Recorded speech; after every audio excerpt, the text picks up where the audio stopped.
Hello, I'm David Heslem, Energy Performance Score Program Manager with Earth Advantage Institute in Portland, Oregon. The Energy Performance Score is a miles per gallon type rating for both new and existing homes. This tool is being adopted across the country because it allows energy professionals an efficient way of generating an energy rating for a home and allows home buyers and homeowners an easy way to understand the energy performance of the home by viewing an energy scorecard for the home. The scorecard is accompanied by a recommendation report that details the energy upgrades recommended for the home.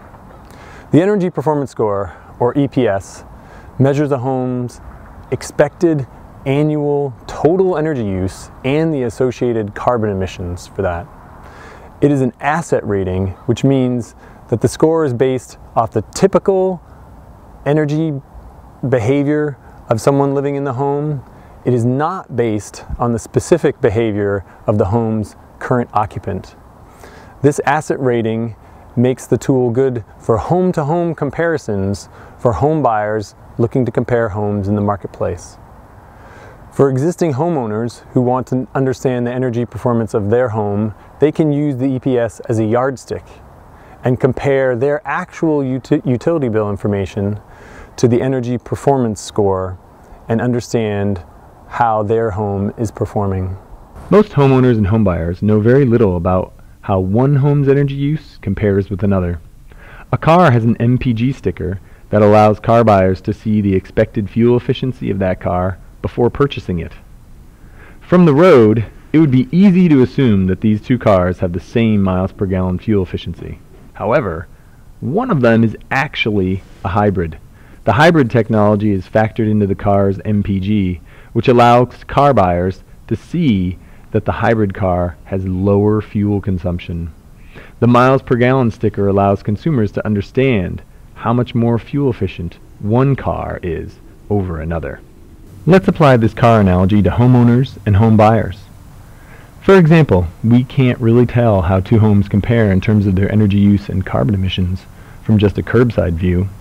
One house might have a high efficiency furnace, fluorescent light bulbs, and superior insulation compared with another similar sized home. These factors are calculated as part of a home's EPS. Just as what's under a car's hood helps determine its miles per gallon rating, what's behind the walls of a house helps determine its energy use and carbon emissions. The miles per gallon and EPS labels help consumers make more informed choices. A homeowner might not realize how energy inefficient their home is until they've spent a season of extreme heat or cold living in their home. Let's take a closer look at two different homes to see how they compare.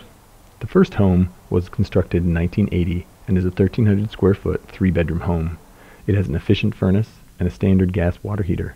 The only envelope upgrade that has been made is spray foam insulation has been applied to the underside of the floor in the crawl space. When we consider these elements, in addition to the other house characteristics that are factored into the EPS, this home has an EPS energy score of 27,000 kilowatt-hour equivalents per year. The second home was built in 1956. It is a 1,200 square foot home with 3 bedrooms. The attic contains cellulose insulation, but the crawl space is uninsulated. The ducts are sealed, and the homeowner has done some air sealing. The home has an efficient electric water heater and a standard gas furnace. This home has an EPS energy score of 33,000 kilowatt-hour equivalents per year. Although this home is slightly smaller than the 1980 home, its score is higher, primarily because of the lack of wall and floor insulation. If you look at the estimated scores if upgrades were made to each home, you will see that the 1956 home shows the potential to have the same energy performance as the 1980 home. It is interesting to compare the EPS scores of these two homes. The home built in 1980 has higher insulation levels that seem to be the main factor in giving it a lower EPS energy score of 27,000 versus 33,000, which is about 20% better. Modeling of improvements shows that both of these homes could vastly improve their performance through a series of improvements that end up with about the same performance, estimated at 16,000 kilowatt hour equivalents per year for the EPS energy score. Now, looking at the EPS carbon score tells a slightly different story. The 1980 home shows currently 7.1 metric tons per year of carbon emissions versus 9.3 metric tons of carbon emissions per year for the 1956 home. That's a difference of about 30%. The difference is that the 1956 home has an electric water heater and the 1980 home has a gas water heater. Since electricity emits more carbon than natural gas, this electricity use has increased the difference in the home scores between the carbon score and the energy score. This trend continues when comparing what the carbon scores would be after upgrades would be made.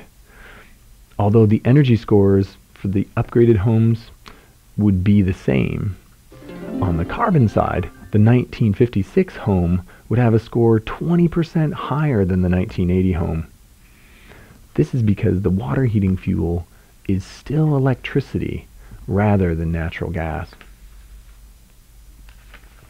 We all know that the actual miles per gallon of a car can vary based on a number of factors, such as driving conditions and behavior and the maintenance of the car. The stated miles per gallon on the label of a car does not take those factors into account, in the same way that an energy performance score does not factor in whether a home's occupant sets her thermostat high or low. Using an asset rating instead of an operational rating for analyzing a home's energy use allows home buyers to make more meaningful comparisons between homes. The homeowners living in homes that have been rated also are able to understand the potential energy savings they could achieve through upgrading their home. As an auditor, you are probably familiar with the energy efficiency programs that are available in your area. EPS scoring for homes is designed to integrate with existing residential energy programs, including home performance with Energy Star contracting. Additionally, EPS audits can be delivered by independent certified professionals that are conducting audits on homes through their own businesses without affiliation with an energy efficiency program. The energy analysis report that accompanies each EPS scorecard is professional looking and designed to be readily digestible by homeowners. It starts with a table that breaks down energy consumption by end use in the home, heating, cooling, etc. It then provides a summary of the home's current performance across 10 different areas, then lists auditor-selected upgrades with estimates of energy savings per measure.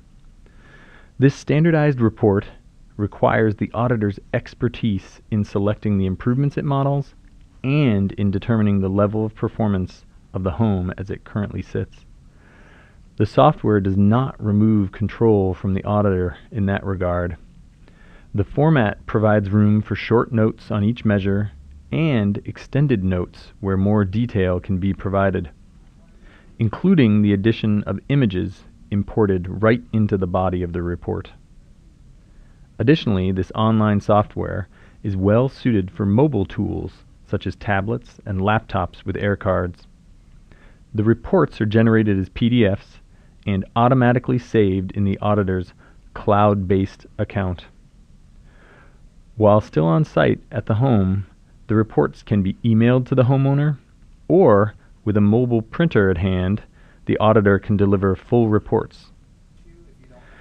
Unlike other tools in the marketplace, EPS Auditor is highly accessible and was designed with both auditors and homeowners in mind. It offers speed, accuracy, and user-friendly visuals that allow professionals to communicate the value of energy upgrades in a home.